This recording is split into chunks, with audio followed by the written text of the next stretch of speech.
Сэмсгануу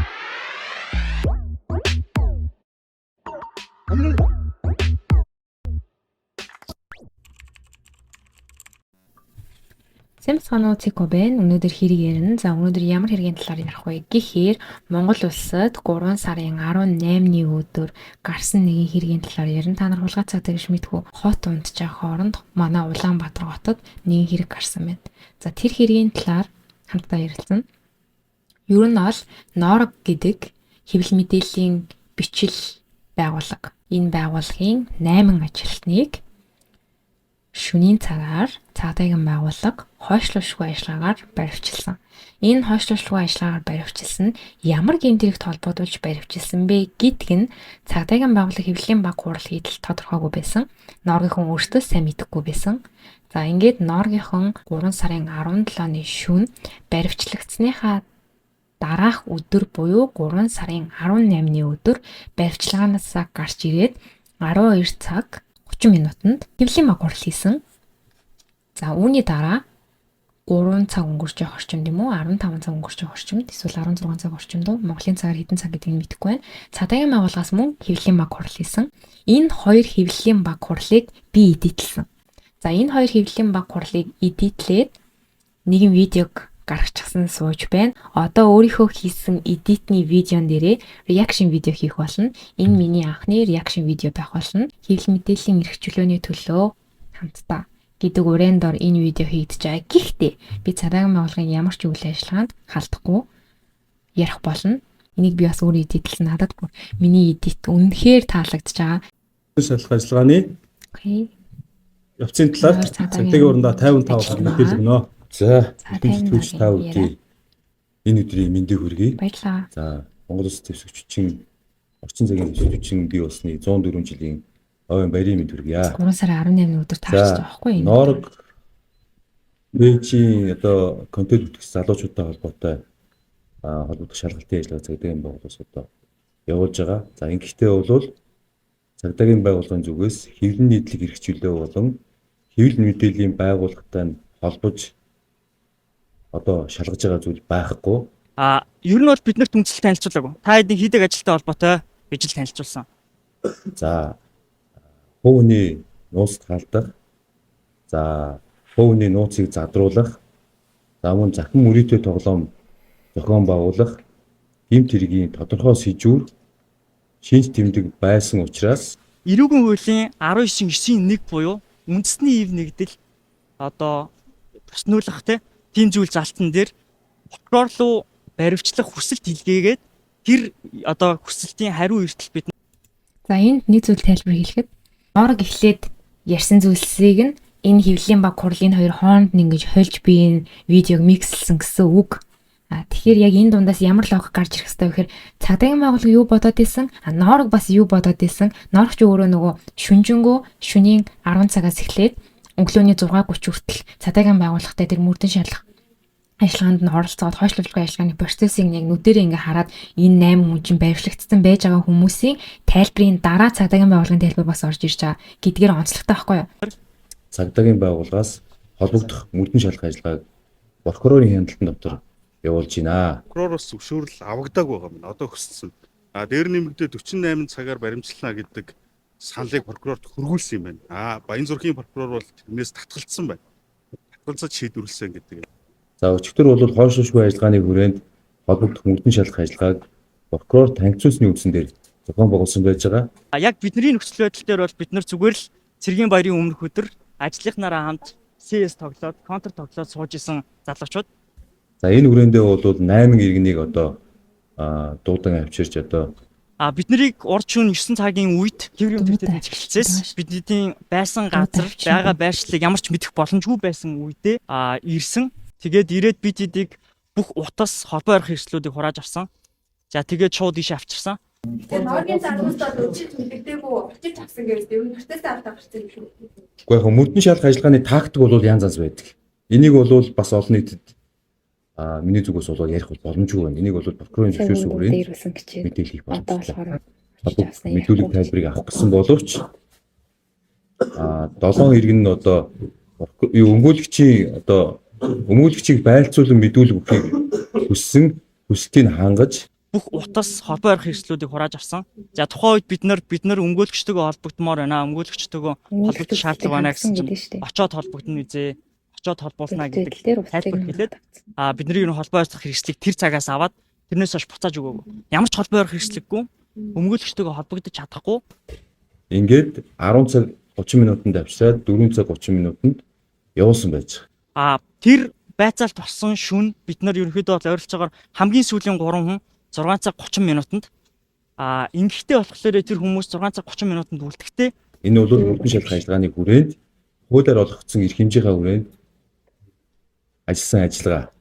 Хүний эрхийн зөрчил юу нь бас энэ дээр хэр ажиглагдаж байна. Тийш үү ямар ч зөвшөөрлөхгүй шөнийн 22 цагаас өглөөний 7 хүртэл алтан бусаар саатуулчихж байгаа. Энэ бол хүний эрхийн зөрчил. За ингээд мөрдөн шалгах ажиллагаа буюу одоо тухайн иргэдтэй уулзалтыг болвол кибер гэмтрэхтэй тэмцэх газрын бүрэн камертай, хоёр талтай камертай ийм өрөөнд уулзалтыг зөвхөн мэдүүлэг тайлбарыг авсан байгаа.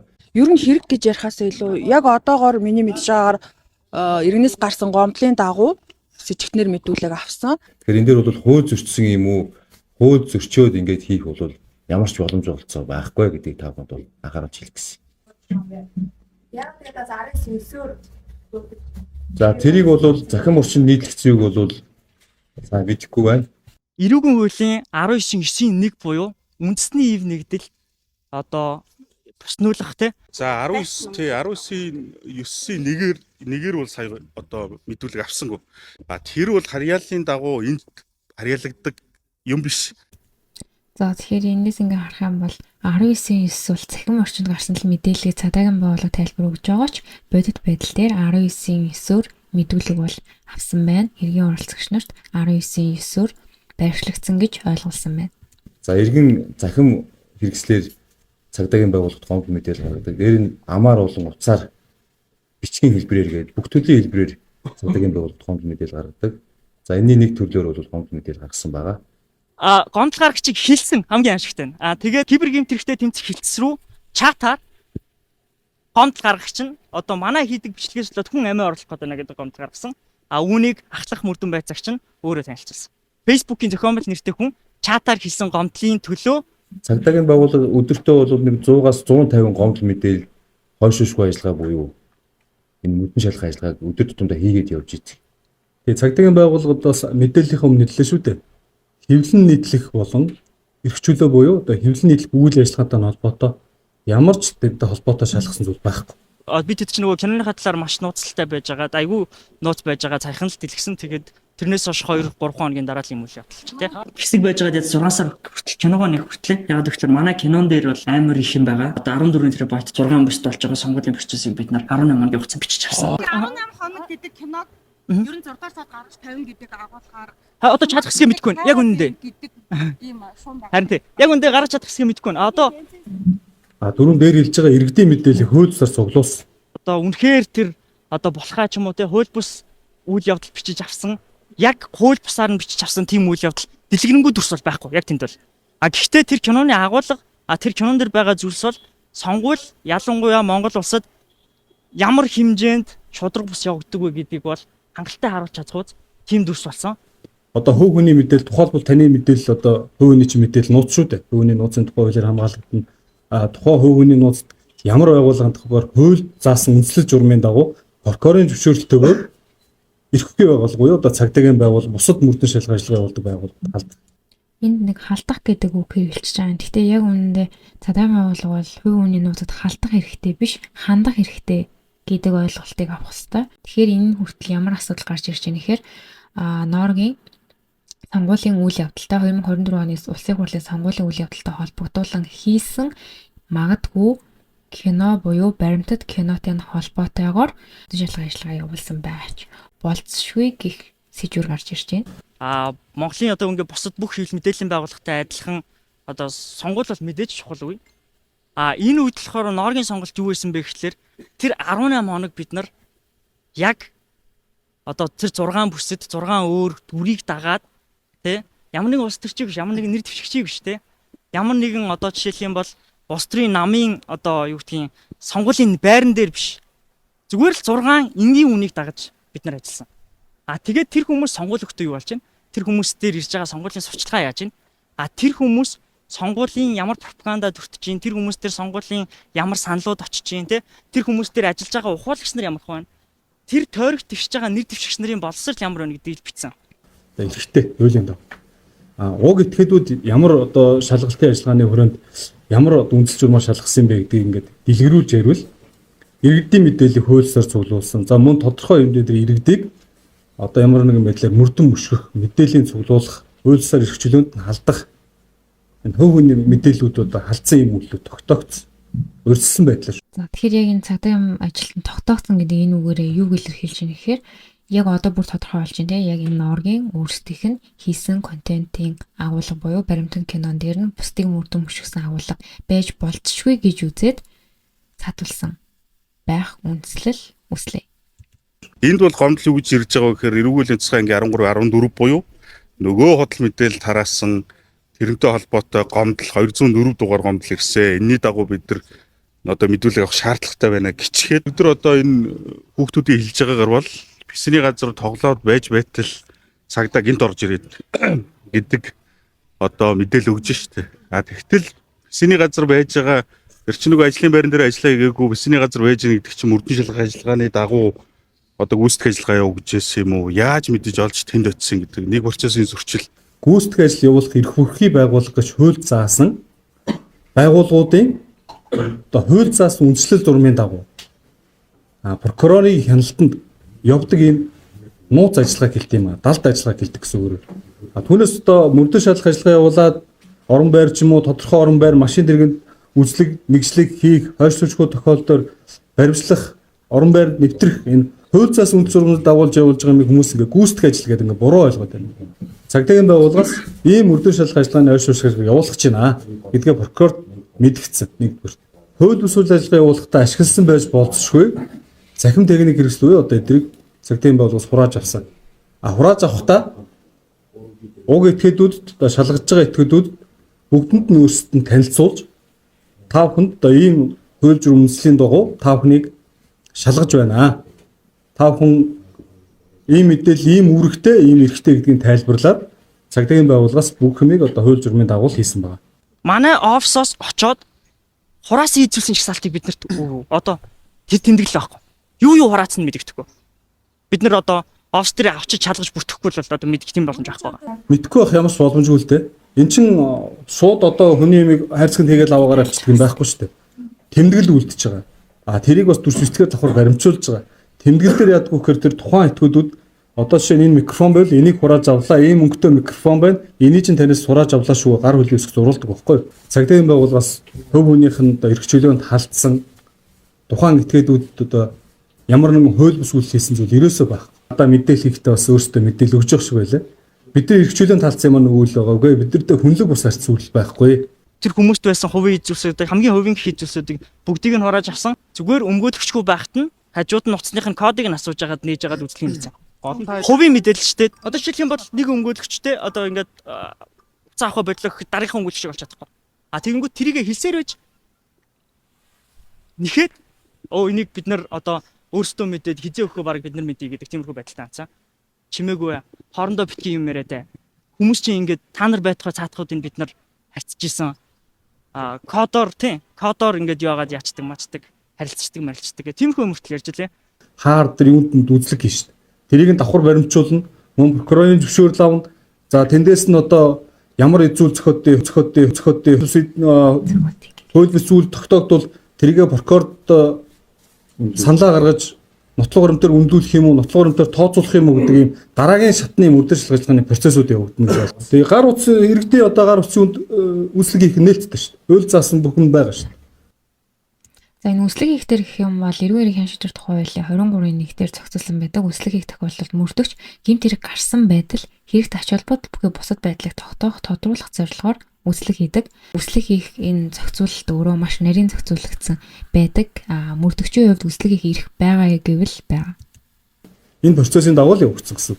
Тэр өөртөө мэдгүй байх одоо боломж олцоо байх. За яагаад энэ үслэг хийх дээр асуудал үүсээд байна гэхээр хэрэг бүртгэл мөрдөн шаардлага ажиллагааг тэргийн дугаар аваагүй мөрдөн шалгах ажиллагаан дээр яг зөвшөөрөл прокуророос авсан аваагүй нь эргэлзээтэй үед бусдын эд хөрөнгөд үзлэг хийсэн байна гэдэг нь өөрөө асуудал үүсгээд байгаа.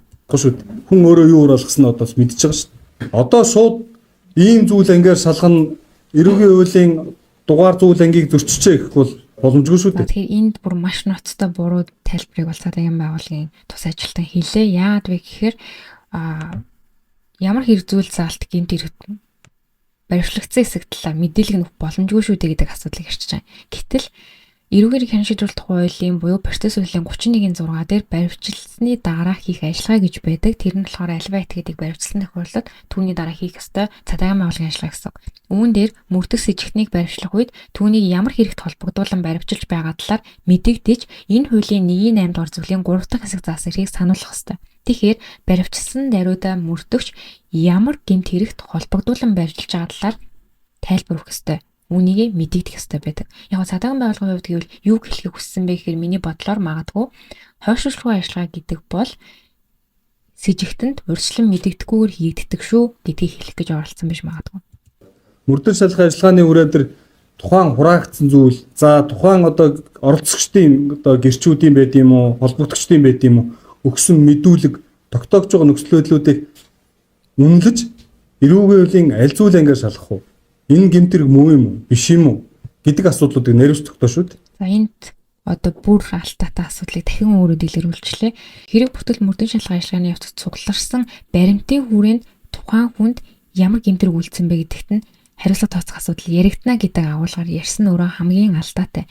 Альфа этгээд баримтлагдсан тохиолдолд тэр даруй ямар гэмт зүйл хэсэгт баримтлагдсан талаар нь мэдэгдэх ёстой. Мэдэгсний дараа 1.8 дугаар зүйл заасан хүний халдшгүй байх эрхийг хангах үүднээс мөрдөгч баримтлах үедээ түүнд баримтчилсан шалтгаан үндслийг нь мэдэгдэж өмгөөлөгч авах, өөрийгөө өмгөөлөх, шүүхэд гомдол гаргах, өөрийнхөө эсрэг мэдүүлэг өгөхгүй байх эрхийг сануулах ёстой байдаг.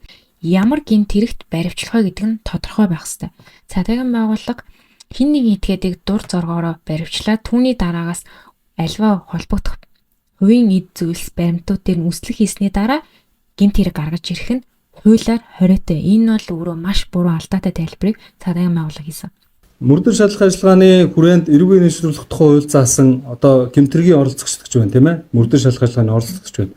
Энэ оролцогчдоос мэдүүлэх үед за гэрчээр зарж болно одоо тодорхой сэжиглэх үндэслэл хангалттай байна гэж хүн сэжигтнээр авах. Эхлээд заавал гэрчээр мэдүүлэг өгчөөд дараа нь заавал сэжигтнэр мэдүүлэг өгнө гэдэг асуудал байхгүй. Тэгэхээр шууд гэрчээр мэдүүлэг болоод шууд сэжигтнээс мэдүүлэг авч болно.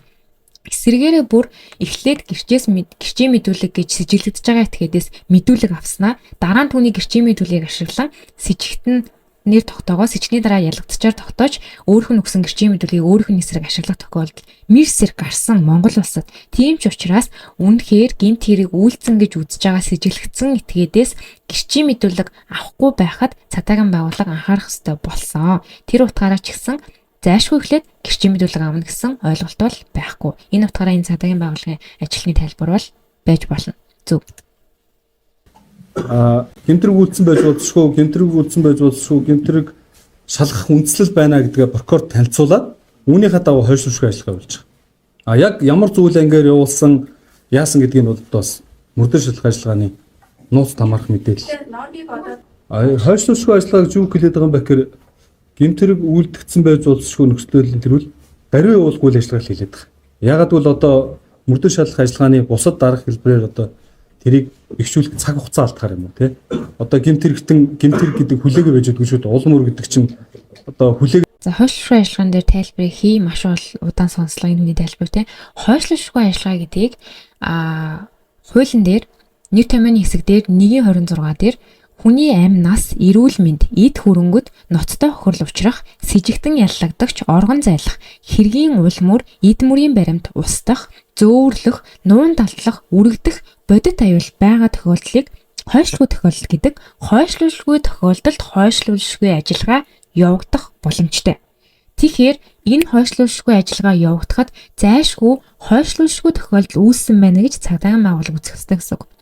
Одоо энэ зүйлс хэсгийг дахин давтаж уншия. Давталтыг хийдгээ. Яагаад хийдэг вэ гэхээр хуулийн зүйл залтыг тайлбарлахын тулд хийдэг. Зарим хүмүүс миний давталтанд дургүй байт юм шиг үлээ. За энэ зүйл залтан дээр дахин тайлбарлаж уншиж өгөхөд хэрхэн энэ зүйл залтыг унших вэ гэхээр хамгийн сүүлийн бодит аюул байгаа гэдгийг үйл өгнүүдтэй холбож уншина. За одоо харцгаая. Хүний амь нас, эрүүл мэнд, эд хөрөнгөд ноцтой хохирол учрах бодит аюул байгаа. За, с жигтэн яллагдагч оргон зайлах бодиттой аюул байгаа. Хэргийн улмуур эдмүрийн баримт устгах, зөөвөрлөх, нуун далдлах, үрэгдэх бодит аюул байгаа гэж уншина гэсэн үг. Прокурорын зөвшөөрлийг дараа нь авах нөхцөлтэйгээр мөрдөгч өөрөө хойшлуулгын ажиллагаа хийгдэж байгаа энэ тохиолдолд зайлшгүй бодит аюулыг шаарддаг байх нэ. Яг бидний нөхцөл байдал дээр бол бид нар зүгээр л цэргийн баярын өмнөх өдөр ажлынхнаараа хамт CS тоглоод, контр тоглоод сууж исэн залуучууд. Тэгээ тэр дахиад хэлье. Тэр уран бүтээлтэй холбоотой тэр яриад байгаа асуулттай холбоотой мөрдөн шалгах ажиллагаа болсон юм. Октоос байхгүй. Тэр тухайн уран бүтээл нь одоо тэр хурааж авсан цахим төхөөрөмжөнд байсан хэсгийг одоогоор би түр нэлээ шүү дээ. Тогтоогоогүй байна. Энийг шалганаа цаашид. Танах яга мэдүүлэх үеэр эднэрийг ярихгүй шал өөр юмнуудыг асууад. Мэдүүлгийн үеэр гэдэг нь юу гэсэн үг вэ? Та ойлгосонгүй мэдүүлгийн үеэр гэдэг нь Танаар ягаад хин нэгний нэр хүндэд халдсан, хин нэгний хувийн нөхцөлийг ингээд олж авсан тэр мэдээллийг цацсан гэж байгаа бол энэ үндслээ тэр хүмүүстэй тайлбарлаж өгөхгүй ингээд нейтрал хаягаас амиа орлоо гэж хэлсэн. Эсвэл үндэсний аюулгүй байдал заал хийлээ. Эсвэл анх тэр хүмүүсийг очиж авахдаа шөнийн 8 оройн 8 цагт хаана байгаа газрыг яаж мэдсэн мэдээлэл нь тодорхойгүйгээр очиж аваад тэгэхдээ та нарыг зөвхөн бусдын нэр төр талцсан гэдэг хэрэгээр жоохон мэдүүлэг аваад явуулна гэж хэлжээд өглөөний 5 хүртэл байлгасан. Яагаад ингэчээд өнөөдөр хэвлэлийн урлагтай шал өөр юм бэ? Гүг та буруу ойлгоод буруу яриад байна. Тэр тухайн хүмүүсийн ярьж байгаа үнцэг тухайн хүмүүсийн өөрсдийнх нь үзэл бодол байхгүй. Би болохоор хэлээд. Тухайн нь өөрсдийнх нь үзэл бодол юм байгаа. За тааж байсан байж болно. Тэр одоо ямар хаягнаас юу гаргасан та бүхнийг ямар үнэлгээр шалгаж байгаа гэдэг тухайн үед нь танилцуулсан шүү дээ тэр хүмүүс. Ер нь бол бид нарт үнэлэл танилцуулаагүй. Та хэдийн хийдэг ажилтай холбоотой гэж л танилцуулсан. Хамгийн сүүлийн 3 хүн 6 цаг 30 минутанд ингэхдээ болохоор тэр хүмүүс 6 цаг 30 минутанд үлдэхдээ эрүүгийн хуулийн 19.9-1 буюу үндэсний За энэ болохоор одоо яг энэ улам сайхны өмгөөлөгч нарны цэцэг рүүгээ шөнийн 04 цаг 55 минутанд явуулсан мессеж нь эрүүгийн хуулийн 19.9-1 улс үндэсний эвнэгдэлтэй холбоотой залтаар байршлах зөвшөөрөл хүсэж байгаа юм. Тогтоол дээр 19 цуснаар байршлахаа эхлэнгийн яах вэ? Улмаа байна нараа ихчээ. Тэгэд энэ чатны хувьд ч гэсэн энэ мессежний хувьд ч гэсэн олон нийтэд илэрхий зүйл болчихсон. Тэгэхээр өөрсдөө хэвлэлийн баг хурлын ингээд олон нийт илэрхийлсэн. Тэгэхээр энэ мессежний буюу цагтл харилцааны агуулга нь нийтэд илэрхий мэдээлэл учраас үүнд бас хувийн нууцын асуудал ярихдаггүй. Харин энийг далимдуулаад хэлэхэд бусдын бичсэн чат болон мессежийг скриншот хийх нь бусдын цагтл харилцааны нууцад халдж байгаа хэрэг шүү. Цагдаагийн байгууллага одоо тэр хүмүүст та нарыг ингэж шалгах чинь, тэгж шалгах чинь гэдэг асуудал ярихгүй шүү дээ. Гэхдээ бид нар дэмцэг жаригвол болцсохгүй үндслүүд зохион байгуулсан байж болцсохгүй үндслүүд тогтоогч байна. Энийг шалгаж байна. Урьдчилсан байдлаар гэж ярьж штэ. За энд дахиад одоо маш алдаатай үг хэлж байна. Тэгэхээр болцсохгүй байна гэж шалгасан. Цагдаагийн байгууллага хэрэг бүртгэл мөрдөн шалгах ажиллагааг гэмт хэрэг гарсан байх боломжтой гэж болцсохгүй байна гэж үзэж сэжиглэн хэрэг бүртгэл мөрдөн шалгах ажиллагааг эхлэж болно хуулийн дагуу. Гэхдээ энэ нь тухайлсан бүр онцгой тохиолдол буюу хойшлуулшгүй ажиллагаан дээр болцсохгүй гэдэг үгийг давах ёстой. Болцсохгүй гэдэг үгийг давж бодит аюул байгаа гэдэг үг рүү шилжих ёстой. Бодит аюул байгаа тохиолдолд хойшлуулгүй ажиллагааг хийн. Болцсохгүй тохиолдолд хууль заасан цаг хугацаанд мэдүүлэг авахар дуудан эрүүл хэрэг бүртгэлтэй ажиллагаа зохих журмын дагуу прокуророос хугацаанд нь авах энэ бүхэн нээлттэй болцсохгүй тохиолдолд. За энэ тодорхойлтыг бол хийж өгч байна.